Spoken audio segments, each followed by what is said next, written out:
Bueno, buenas tardes. Entonces, hoy estamos acá para discutir el populismo en América Latina. Estamos con Laura Quiza, Diana Sedano y Laura Rincón, y mi nombre es Luisa Guillén. La primera pregunta que me gustaría hacerles el día de hoy es ¿por qué la noción de populismo puede ser de gran magnitud e importancia para pensar los gobiernos de izquierda en América Latina? ¿Quién querría pasar? ¿Laura? Sí, yo. Bueno, pienso que para abordar esta discusión de una manera adecuada deberíamos primero definir qué es populismo, pues según cada persona. Para mí, yo entiendo populismo como la manifestación y la canalización de las demandas insatisfechas que tiene un pueblo porque el poder se ve concentrado en una élite política que principalmente o la mayoría de veces se concentra en partidos políticos tradicionales. Por ejemplo, no sé, en el caso de Colombia se podría ver como el partido político conservador y liberal. Y con respecto a la influencia que tiene el populismo para poder pues, pensar y abordar muy bien el tema de los gobiernos de izquierda en América Latina, me parecería, no sé, pertinente poner un ejemplo. Y en este caso pues citaría el ejemplo del presidente ecuatoriano y pues por esa misma razón el caso de Ecuador, que tiene pues claramente un gobierno de izquierda y que su objetivo principal es gestar una revolución ciudadana, en la cual se ve el populismo como en su máximo ejemplo, porque aclama a que una clase que es minoría, una clase que supuestamente o que se cataloga como oprimida, necesita ser incluida en las dinámicas sociales de un país. Bueno, sí. Teniendo en cuenta lo que ha dicho Laura, también es importante entender que el populismo nace después de la Primera Guerra, la Segunda Guerra, después la Guerra Fría. El contexto que se dio en Europa se logra traspasar a América Latina. Entonces es ahí cuando estos movimientos logran coger bastante fuerza y, como lo diría Ernesto Laclau, el populismo se puede entender como la mejor forma de organización política porque da mayor lugar y representatividad a las clases que hasta el momento han sido relegadas. Por eso mismo se puede entender el auge de una clase oligárquica en la que el populismo busca tumbar para poder satisfacer las necesidades del pueblo. Entonces, de acuerdo a eso, ¿creerías que el populismo es un movimiento político? Sí, yo creo que se puede entender como un movimiento político y en el caso de América Latina ha logrado coger muchísima fuerza. Es por eso que en su mayor parte el populismo es estudiado en América Latina y se puede entender desde países como Argentina, que prácticamente todos sus gobiernos han tenido como base el populismo. Bueno, pues siguiendo con la idea de mis compañeras, sí podemos definir el populismo como un movimiento político, ya que según la Enciclopedia Democrática es aquel en el que se da especial énfasis a los intereses, a los rasgos culturales y los sentimientos de la población que ha sido, como bien lo mencionaba Diana, relegada y por parte de unas élites que tradicionalmente han detentado el poder, de modo que el populismo se presenta como la alternativa para eliminar esta situación y darle mayor importancia a estas personas, a la gente del común. De acuerdo con esto, es posible observar que los gobiernos de izquierda latinoamericanos han enfocado sus políticas y sus visiones ideológicas ante la mayoría en contra de las élites o como ellos denominan, oligarquías que se han impuesto históricamente en los estados. Como ejemplo de esto, pues, es el gobierno de Lula da Silva durante el 2003 al 2010 en Brasil, quien planteaba que no importa que la economía de Brasil sea una de las 10 más importantes en el mundo, si el poder, si la democracia ni el dinero están enfocados en toda la población y esto se debe controlar en solamente unas élites. Pues a mí también me parecería pertinente establecer como unas características del populismo, ¿no? Para poderlo entender, pues porque no va a ser la misma clase de populismo que se puede estar en Europa por las condiciones que dio Diana al principio, que son como muy ligadas al contexto y a la cultura pues en sí latinoamericana. Entonces yo quisiera como establecer también una de las características principales es que el populismo apela al pueblo para poder construir como ese poder y poder conformar una masa que, no sé, que debería ser un poco homogénea para su buen funcionamiento. Entonces, y eso es como un fenómeno que se ve plenamente en América Latina, porque los movimientos populistas en América Latina se caracterizan por tratar de darle fin a una lógica de desigualdad social, ¿no? Y lo hace pues evidentemente mediante el pueblo. Sí, efectivamente el pueblo ha sido un medio en el que ciertos personajes que quieren acercarse al poder se han basado para poder alcanzar esto. De la misma forma yo creo que también hay que entender que hay dos tipos de populismo, o dos tipos principales. Existe un populismo que tiene la intención de cambiar estas instituciones gubernamentales, que busca en sí mejorar las condiciones estatales que se tienen pues dentro del Estado y en este sentido, en este caso en América Latina. Y por otra parte está el populismo de aquel que simplemente se apodera del pueblo, como lo decía Laura, para conseguir un fin. Entonces ahí el populismo, aunque esté conformado de varios significantes vacíos, termina siendo un significante vacío más, pues se pierde el sentido de lo que realmente es el populismo y para lo que se requiere. Ya más adelante hablaremos de los significantes vacíos. Continuando con las preguntas, me gustaría que ustedes tuvieran en cuenta el caso cubano, la Revolución Cubana de 1959, y cómo creen que ese fenómeno histórico, con todas las figuras políticas, es importante para pensar el populismo de los gobiernos de izquierda en América Latina. Bueno, básicamente la Revolución Cubana es como un hito, es una representación de cómo un estado alrededor de varios estados que no comparten la misma ideología logra sobrevivir. Es por eso que logra representar la idea de lucha, de cómo un pueblo se puede ver representado y sobrevivir aunque esté alrededor de estados que no lo compartan. Ese fue el caso de Cuba, pues estando al lado de Estados Unidos, y durante la Guerra Fría toda la presión que tuvo que soportar, y aún así logró sobrevivir hasta estos días. Sin embargo, yo creo que esa fortaleza que se le ha dado a este hecho cada día ha disminuido más, pues actualmente nos damos cuenta que Cuba ha cambiado un poco su política aislacionista y ha intentado establecer relaciones de nuevo con estos estados capitalistas. Entonces, puede que haya sido un hecho referente, pero en estos momentos yo creo que ha perdido su importancia como tal. Sin embargo, un estado como Cuba ha logrado influenciar los pensamientos venezolanos y en gran parte de América Latina, en los países que han tenido tendencias izquierdistas. Y uno de los casos más representativos se ve, como lo había dicho anteriormente, en Venezuela, con Chávez y posteriormente con Maduro, en donde se trata de ver cómo esta idea nacionalista o esta idea de construir un pueblo bolivariano se ve tratando de encontrar una identidad y de dar las necesidades y de satisfacer las necesidades de un pueblo para poder establecer un nuevo gobierno contra el capitalismo. Yo también pues estoy de acuerdo con los argumentos que presenta Diana, porque la Revolución Cubana pues es como muy importante resaltar que surge en un contexto en el que el orden mundial era totalmente bipolar. O sea, se tenía una tendencia que era capitalista y que era evidentemente predominante en Occidente, o una tendencia socialista que se veía un poco más reflejada en Asia más que todo. Entonces es verdaderamente resaltable que el caso cubano y la Revolución Cubana es la primera revolución de izquierda que triunfa y que se mantiene pues en este contexto. Y a partir de este momento surge como una inspiración para ciertas insatisfacciones que ya se estaban gestando principalmente en el Cono Sur. Y al ver que la Revolución Cubana triunfó y al ver que es viable, pues claramente esto motivó a los pequeños movimientos de izquierda que apenas estaban surgiendo, que eran muy débiles en América Latina, más que todo en el Cono Sur, pues los motivó a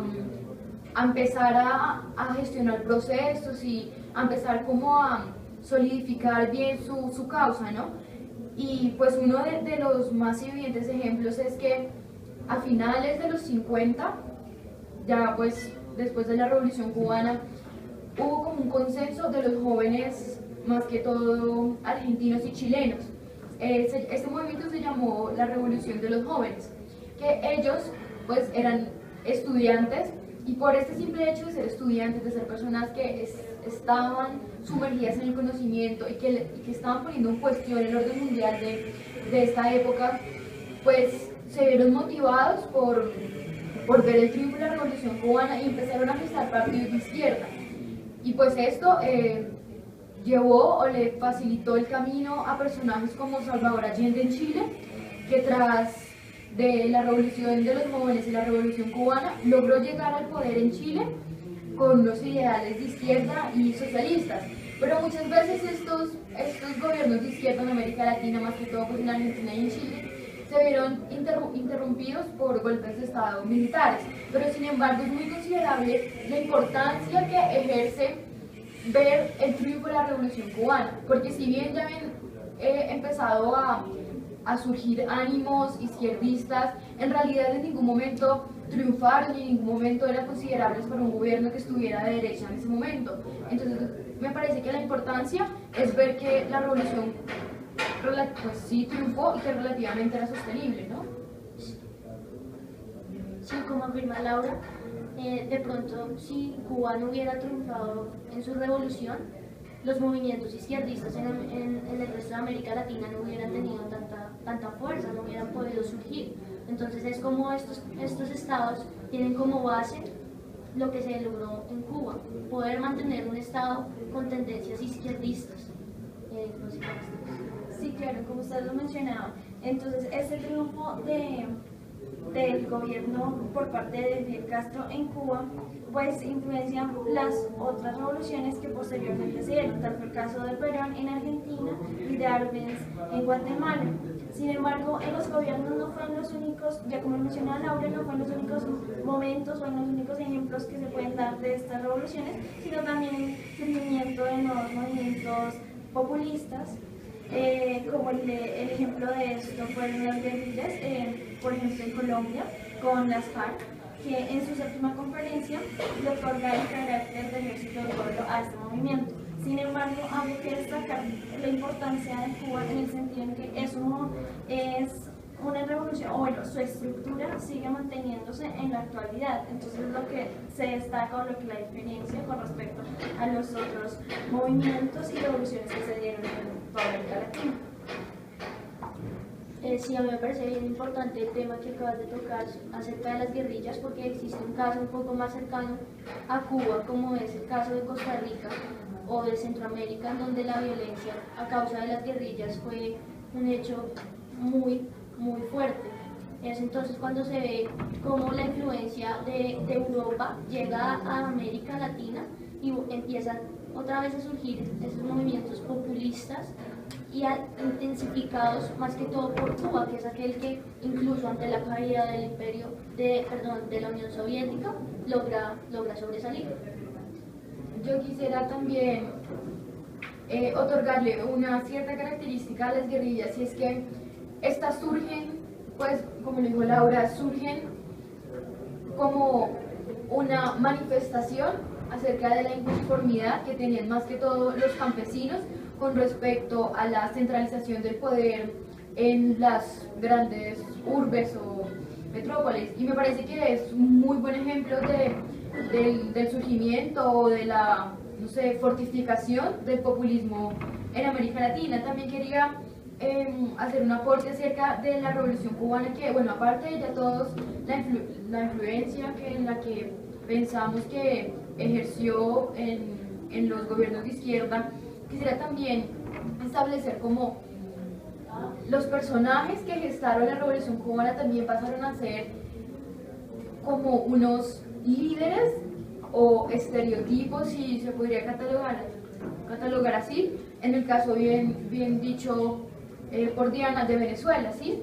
En Venezuela se ve claramente la influencia, si bien es de la Revolución Cubana, es más que todo de Fidel Castro. Entonces, ¿cómo surgen unos ídolos y surgen unos personajes que más adelante van a pasar a ser como la meta de ciertos estados de izquierda en América Latina? Ya que has tomado el tema de las figuras políticas, me gustaría que habláramos como de esos significantes vacíos que muchas veces emplean los gobiernos populistas, de izquierda en especial, pues ahora que lo hemos visto desde las guerrillas, desde la Revolución Cubana y desde Venezuela. Podría hablar de un tema que creo que se quedó por fuera antes de los significantes vacíos. Pues, con lo que hemos abordado acá, yo creo que es importante tocar el tema de cómo el populismo puede ser visto, por una parte, como una suma de actores, en donde entonces los campesinos, los burgueses incluso, que están en contra de la oligarquía, se adaptan a una causa, pero no es una causa específica, sino es ese sentido por tumbar la oligarquía. Sin embargo, hay otro tipo de populismo en donde hay un carácter mucho más identitario. Este es como el caso de México, que es uno de los puntos que se diferencia de los demás en América Latina, pues su populismo busca defender un grupo solamente en sí. No es que se unan todos para adquirir mucho más poder, sino que simplemente está tratando de justificar una causa. Entonces, yo creía que eso era bastante importante. Ya tocando un poco el tema de los significantes vacíos, eso es lo que ha caracterizado el populismo durante varios años, y considero que han existido significados como significantes como la oligarquía, el imperio yanqui o el capitalismo, que se pueden considerar a sí mismos como vacíos, pues su uso se ha vuelto algo efímero, ya no se tiene la misma concepción, el uso constante de la misma palabra le va quitando su valor, así mismo como figuras como el Che Guevara, el mismo Hugo Chávez, que se está convirtiendo, Bolívar, se han vuelto significantes vacíos que yo considero que de cierta manera le han quitado esa fortaleza al populismo, le ha quitado de cierta manera credibilidad. Con respecto a los significantes vacíos, podría, no sé, citar el ejemplo otra vez de Ecuador, porque la situación en Ecuador es un poco compleja, porque en el territorio ecuatoriano hay una muy grande comunidad de indígenas. Entonces esto genera un antagonismo dentro de la misma población, porque si bien un gobierno populista lo que quiere es conformar una masa que le ayude o que sea como el canal para poder hacer evidente esas insatisfacciones, pues ha sido muy difícil el populismo en Ecuador por el hecho de la presencia de los indígenas, porque ellos, si bien son seres humanos y también tienen insatisfacciones, es muy diferente el sentido identitario y de identidad que tiene un grupo indígena al que tiene uno de estudiantes o al que tiene otro grupo con demás propósitos. Entonces, es muchas veces en las cuales tratar de unificar estas comunidades que tienen identidades tan complejas y tan heterogéneas se ven el único modo de poderlas unificar es utilizando los mismos significantes vacíos, porque entonces tienen un propósito que por lo menos es abolir, como dijo Diana, el imperio yanqui o el imperialismo estadounidense o el monstruo del capitalismo, pero en sí, ¿qué significa eso hoy en día? ¿Sí? Si el capitalismo, está dicho y el concepto es un sistema económico que, bueno, tiene ciertas características, ¿por qué emplearlo como una forma de gobierno si en realidad, si ese término lo emplearon en el marco de la Guerra Fría, pues esa época ya está superada y ya no se puede emplear un concepto de capitalismo como un todo para un Estado hoy en día. También me parece que el término de el pueblo es un significante vacío que es evidente en América Latina, porque bajo el concepto del pueblo, ese concepto se llena con muchísimas características que en realidad son muy difíciles de comparar. Con lo que decía Laura también del hecho de que la guerrilla colombiana de las FARC EP, Ejército del Pueblo, es una manera de legitimar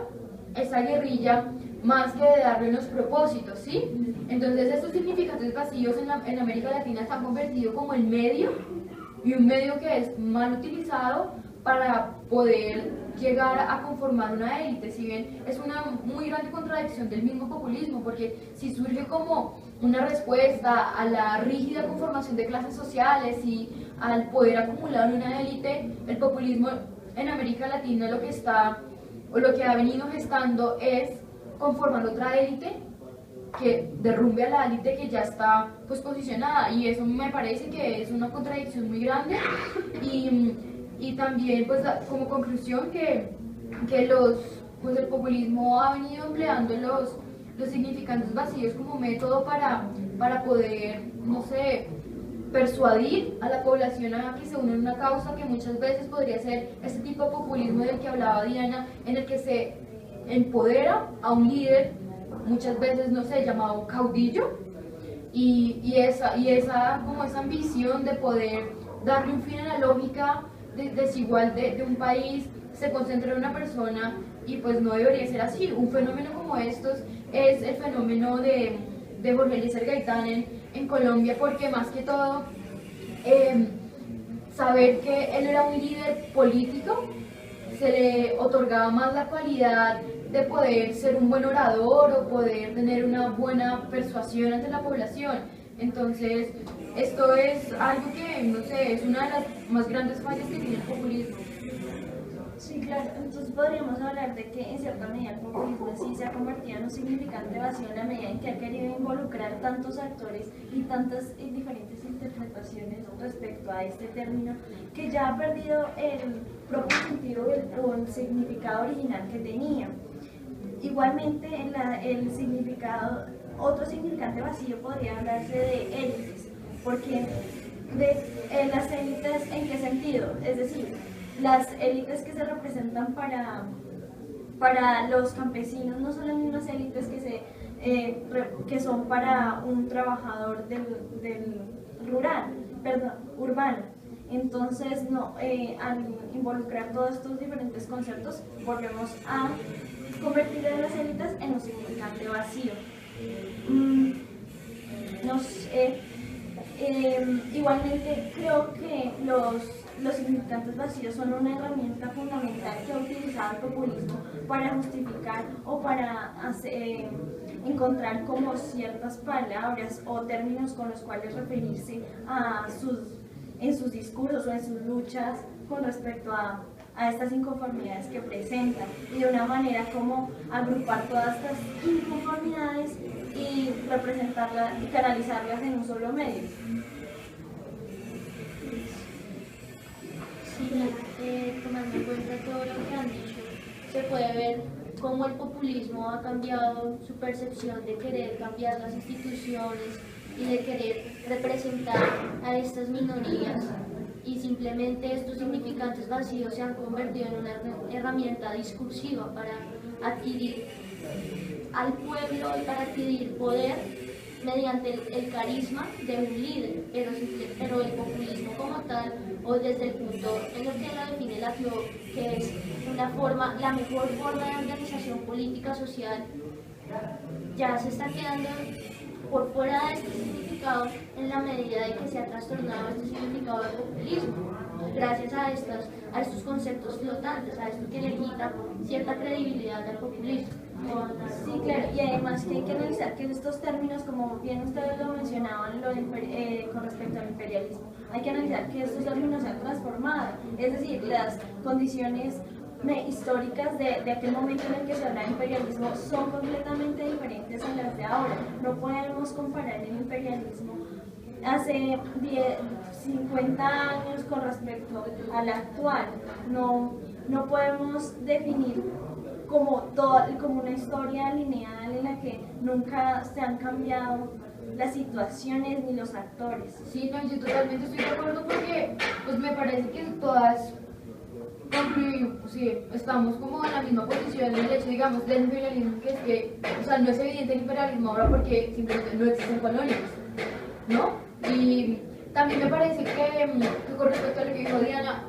el concepto o sea, como tal y el significado de populismo muchas veces se ve variado también porque está sujeto a las dinámicas sociales que tiene un país en particular, ¿sí? No es lo mismo el populismo que se puede vivir en Venezuela hoy en día, que se puede llegar a vivir en Colombia, o en Chile, Argentina, o en el mismo Brasil. También me parece que el uso de los significados,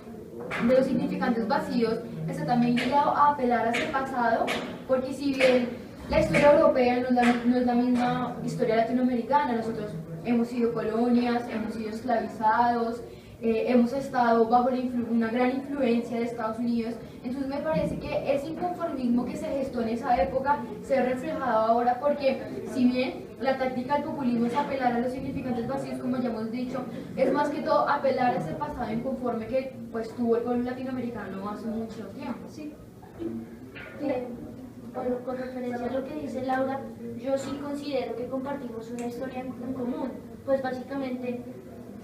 lo que ha pasado en Europa se ha trasladado a América Latina. Entonces es cuando el populismo cambia. Con lo que tú mencionabas es distinto el populismo que se vive en Venezuela, el populismo que se vive en Colombia, porque existe un populismo de izquierda y existe un populismo de derecha, aunque en estos momentos nos estemos centrando en un populismo de izquierda como referente en la Revolución Cubana, también se tiene que entender cómo el mismo significante vacío de populismo se logra entender de una forma totalmente distinta en un país como Colombia, tomando el caso pues, de un personaje tan controversial como el de Uribe, quien apelaba al pueblo para adquirir más poder, pero él no buscaba transformar nada de los estamentos ni de las políticas estatales. Entonces es como se ve esa brecha entre el populismo de derecha y populismo de izquierda, porque claramente el populismo de izquierda es lo que predomina en América Latina. Eso era lo que me refería con que va sujeto a las dinámicas sociales, ¿no? Sí, claro, entonces entender que estos hechos históricos en cierta medida justifican estos nuevos planteamientos del populismo.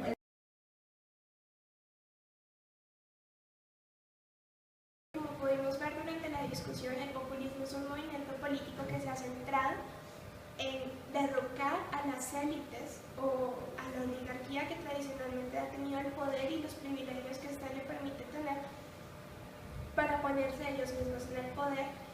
en el contexto latinoamericano. Sin embargo, pues esto va en contra de la definición tradicional, se podría decir, en la que, aparte de eso, busca modificar las instituciones, como lo vimos con una de nuestras exponentes en el día de hoy. Asimismo, podemos ver que dentro del mismo movimiento populista hay una contradicción en cuanto a los líderes políticos populistas, en cierta forma se convierten en una élite política, intercambiándose con la élite anterior. Y esto pues iría en contra de uno de sus fundamentos, que se basa en el poder del pueblo, el poder de las masas. Es así como la historia del populismo va en contra del progreso que éste ha tenido en los países latinoamericanos.